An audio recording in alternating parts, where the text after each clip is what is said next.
प्रयागराज महाकुंभ में 13 साल की सन्यासिन गौरी गिरी और उसके गुरु कौशल गिरी को जूना अखाड़े से निष्कासित कर दिया गया है। 19 जनवरी को महाकुंभ में लड़की का पिंडदान हो रहा था। नाबालिग को नियम तोड़कर शामिल किया गया था। उसे तुरंत उसके माता पिता को सौंप दिया गया है। श्री पंच दशनाम जूना अखाड़े की महासभा ने सर्वसम्मति से 7 साल के लिए महंत कौशल गिरी को अखाड़े से निष्कासित किया है। जूना अखाड़े में बगैर बालिग हुए किसी बच्ची को संन्यास की दीक्षा नहीं दी जा सकती है। जूना अखाड़े में नाबालिग होने के बाद ही किसी महिला को संन्यास की दीक्षा दी जा सकती है। महंत कौशल गिरी को अखाड़े की परंपरा और नियम को तोड़ने पर महंत कौशल गिरी के खिलाफ कार्रवाई हुई है। श्री पंच दशनाम जूना अखाड़े ने सर्वसम्मति से बैठक कर इस पर विचार कर फैसला लिया। जूना अखाड़े के प्रवक्ता महंत नारायण गिरी ने वीडियो जारी कर कार्रवाई की जानकारी दी। आपको बता दें कि आगरा की चाइल्ड एक्टिविस्ट नरेश पारस ने राखी सिंह के संन्यास का मामला संज्ञान में आने पर बाल आयोग और डीएम आगरा सहित कई अधिकारियों को पत्र लिखा था। उनका कहना था कि ये बाल अधिकारों का हनन के साथ साथ मानव तस्करी के अंतर्गत आता है। इस कृत्य से एक नई परंपरा शुरू हो सकती है जो कि बच्चों के भविष्य के लिए घातक है। श्री पंच दशनाम जूना अखाड़े के संरक्षक हरिगिरी महाराज ने बताया कि बच्ची का संन्यास वापस कर दिया गया है। बालिका को संन्यास की दीक्षा देने वाले महंत कौशल गिरी को 7 साल के लिए निष्कासित कर दिया गया है। उन्होंने कहा कि ये अखाड़े की परंपरा नहीं रही है कि किसी नाबालिग को हम सन्यासी बना दे। महासभा ने सर्वसम्मति से निर्णय लिया है। राखी को परिवार को सौंप दिया गया है। राखी सिंह आगरा के स्प्रिंगफील्ड स्कूल में 9वीं कक्षा की छात्रा थी। गौरी के पिता संदीप उर्फ दिनेश सिंह धाकरे आगरा में पेठे का कारोबार करते हैं। राखी सिंह का परिवार 26 दिसंबर को प्रयागराज महाकुंभ आया था।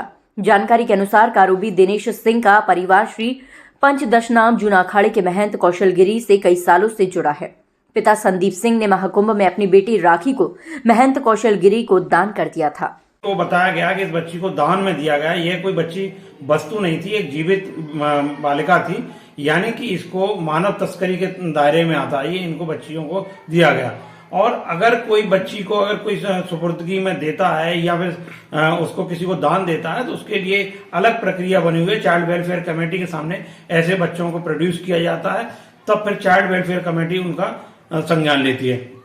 क्योंकि ये बच्ची नाबालिग थी, पढ़ रही थी, उसकी पढ़ाई छुड़वाई गई है, यानी कि संविधान के अनुच्छेद 21 का वायलेशन था। वहां से चूंकि पढ़ाई जो है वो अनिवार्य शिक्षा के रूप में आती है और मौलिक अधिकारों के दायरे में आती है।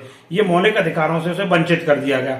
साथ ही साथ बच्ची को अगर वहां दिया गया है तो दान स्वरूप दिया गया है और इन्होंने बताया कि 19 तारीख को ये उसका पिंडदान भी करेंगे। चूंकि इसको दान में दिया गया, दान देने की वस्तु नहीं है और ये मानव तस्करी के दायरे में आती है। धारा 370 के तहत आईपीसी के तहत इसमें अपराध बनता है। और फिर जब इस बच्ची को जहां दिया गया है, जिस संस्थान में दिया गया है, जिस अखाड़े में दिया गया है, वो अखाड़ा भी जुवेनाइल जस्टिस एक्ट में रजिस्टर्ड नहीं है। तो कुल मिलाकर ये है कि नियमों को ताक पर रखकर इस बच्ची को दीक्षा के लिए दिया गया है और यह पूर्णतः अपराध की श्रेणी में आता है। इसको लेकर मैंने आगरा की child welfare committee, DM, UP बाल आयोग, राष्ट्रीय बाल आयोग, महिला आयोग के साथ साथ मानवाधिकार आयोग और chief justice Allahabad high court को मैंने भेजा है।